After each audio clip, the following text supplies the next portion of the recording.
When you watch a film, each time you see a character, he or she is framed by the camera. Sometimes close, sometimes far, sometimes we see the whole body, sometimes just a small piece.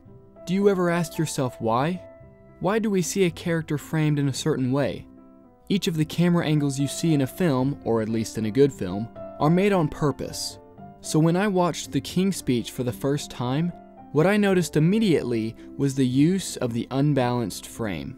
Unbalanced frames occur when the subject is placed on one side of the screen without a person or notable object to balance them. Today I want to talk about the purpose behind the unbalanced frame in the King's Speech. The film's cinematography gains influence from a famous group of artists who broke the rules. Artists like Degas, Renoir, Monet, among many others, rebelled against the rules and structure put in place by the French art establishment of the time. The Impressionists didn't want to just recreate different scenes and objects. They wanted to recreate the sensations brought about by these different scenes and objects. It was the opinion of the French establishment that a painting's lines and shapes should lead to a focal point. The point was usually in the center of the painting.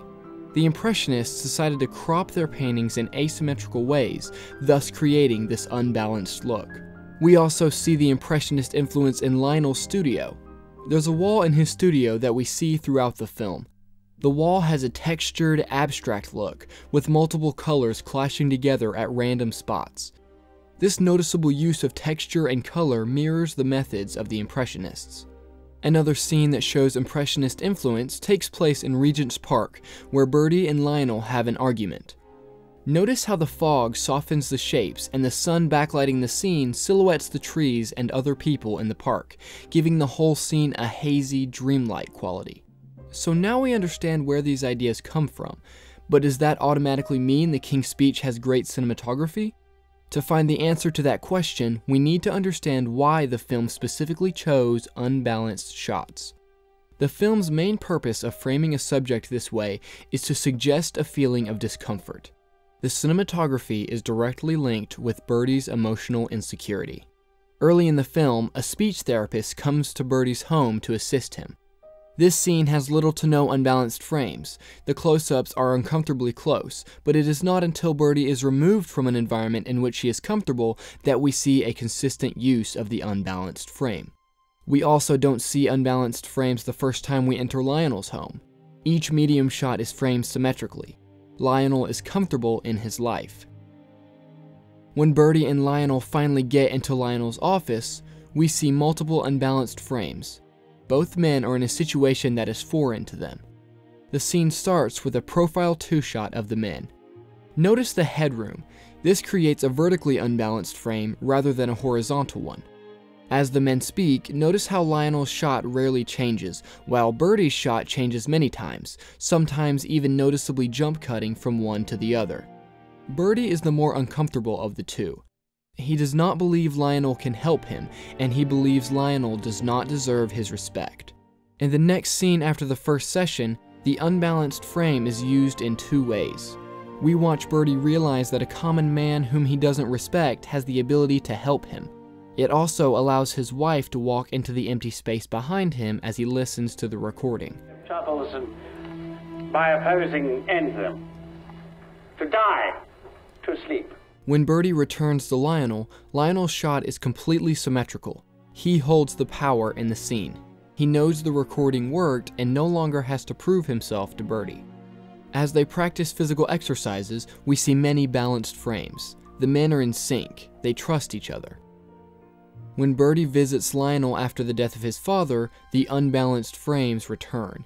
This is also where Bertie finally opens up about the abuse he received as a young child. The unbalanced frames add to his discomfort as he forces himself to tell Lionel. Sing it.